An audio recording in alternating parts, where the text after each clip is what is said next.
In the heart of the night, this world will burn bright. We will set it alight. In the heart of the night, in the heart of the night, this world will burn bright. We will set it alight. In the heart of the night.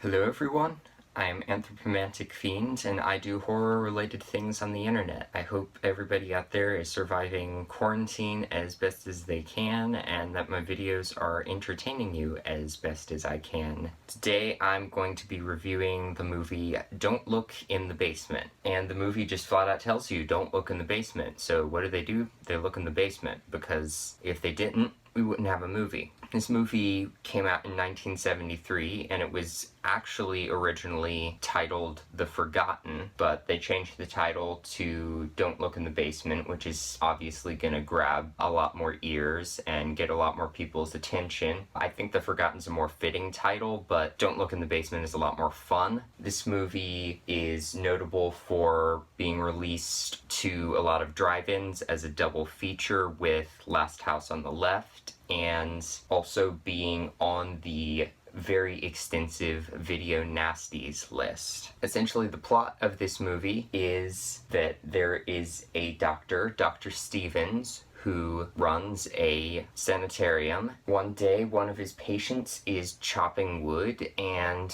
some stuff happens, and he gets distracted, and the patient ends up chopping the doctor instead and killing him. One of the workers there gets strangled, and then we flash forward to years later when our main character, a lady who wants to work at the asylum by Dr. Stevens' request. I don't recall the character's name. I think it's Miss Beale. It seems like she's trying to be held captive there. Things are just kind of generally off. People start getting hurt or dying, and things just kind of escalate from there. One of the first characters we're introduced to is Sam, this man who was apparently extremely violent, and he had a lobotomy performed on him, which basically reduced his mental state to that of a child, so he's very childlike throughout the movie, and isn't quite aware of what's going on, but he is a good character and a sympathetic character. He's also the only black character in the movie. There isn't really any kind of discussion of race or anything in this movie. It's an exploitation horror movie from 1973. Don't really expect anything kind of deep out of this movie, but on the one hand, him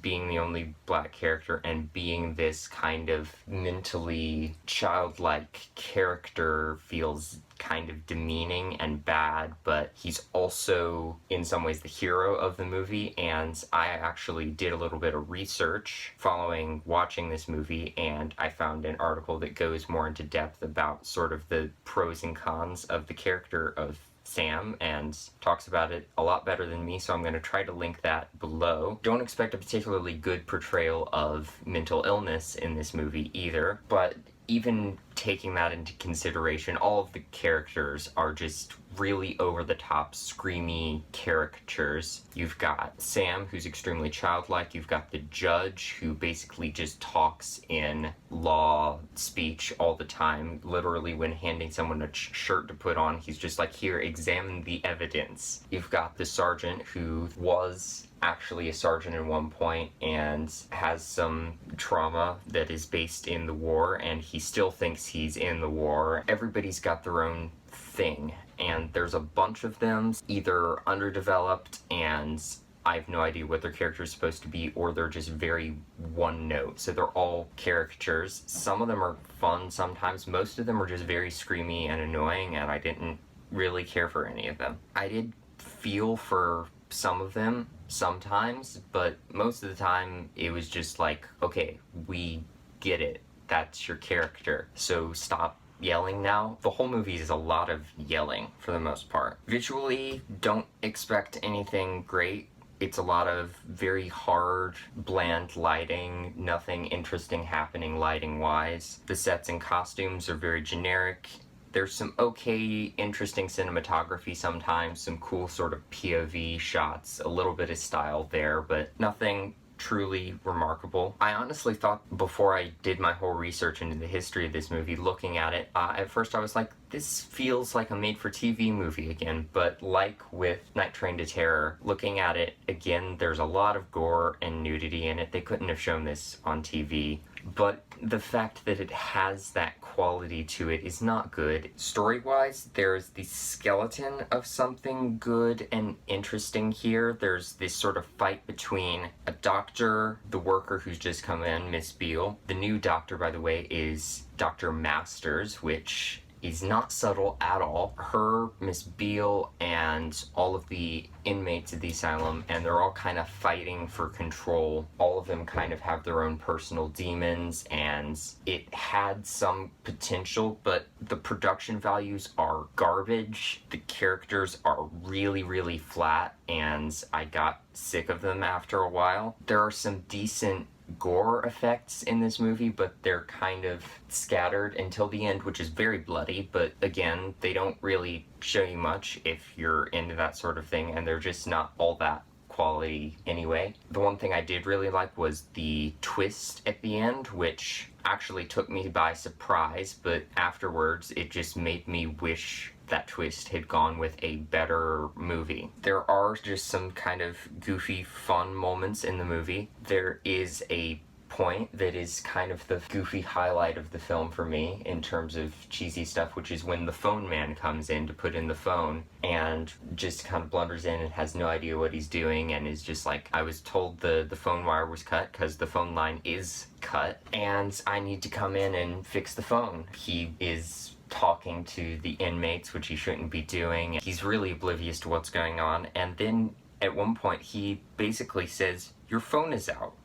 Why didn't you call? And I was just like, well, you see, the phone's out.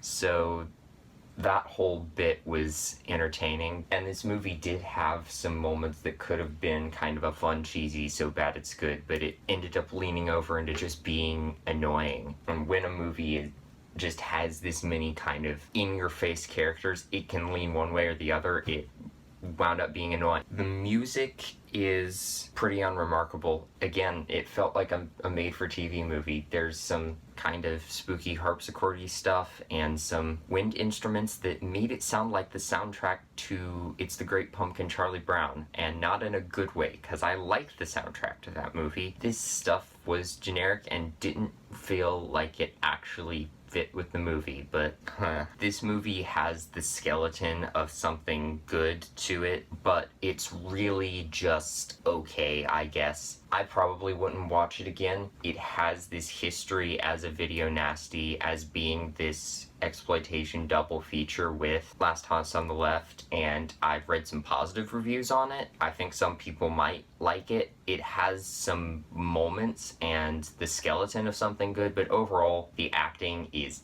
terrible. The production quality is really terrible. The writing is not good. There's not a lot of style or substance to it, just kind of the skeleton, the vague shadow of both of those things. If a little bit more work was put into both, you might have a good movie, but it's an exploitation movie that has its place in history. Even then, a lot of people have said this is more like a psychological thriller, and there is some gore and nudity in it, but that's very minimal, and it really is trying to mess with your mind a little bit more. Because the story is so bad, it just doesn't work. I didn't really like this movie, but as I said, it has a place in history. Check it out if you want to. All in all, I would just say, you know, it's more just piece of history than an actually good, entertaining movie. I don't really care for it. That's my spoiler-free review of Don't Look in the Basement. Here are the spoilers.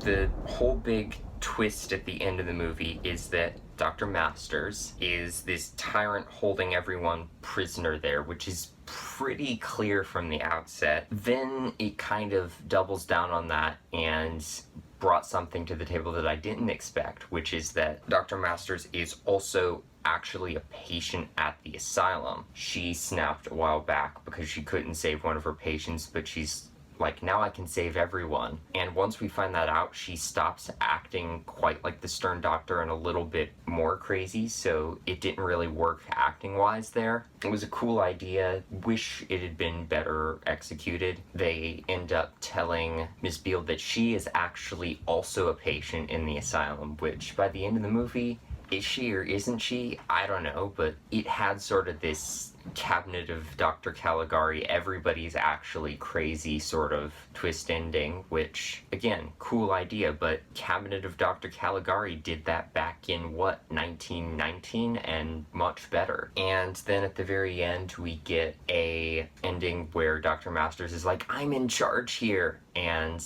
all of the patients end up coming after her with various things and, chopping her to pieces, and somehow or other they end up hacking each other to pieces too, and everybody just kind of sits there covered in blood.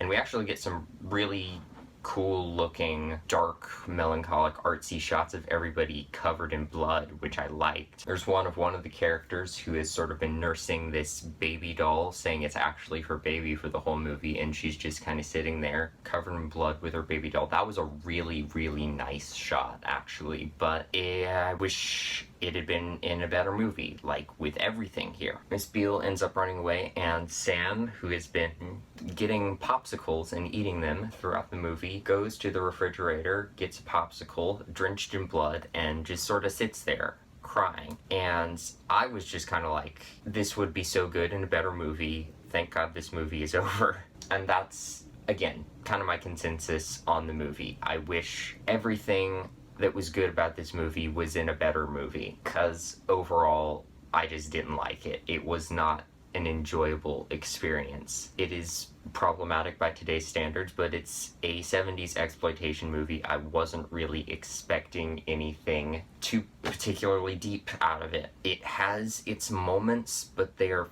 few, and it's just kind of not fun. I think there is an audience for Don't Look in the Basement, and it has a place in history, but I wouldn't really recommend it personally. I don't think I'm gonna watch it again. That's my review of Don't Look in the Basement. Thank you for watching my video, and hopefully I will see you in another one.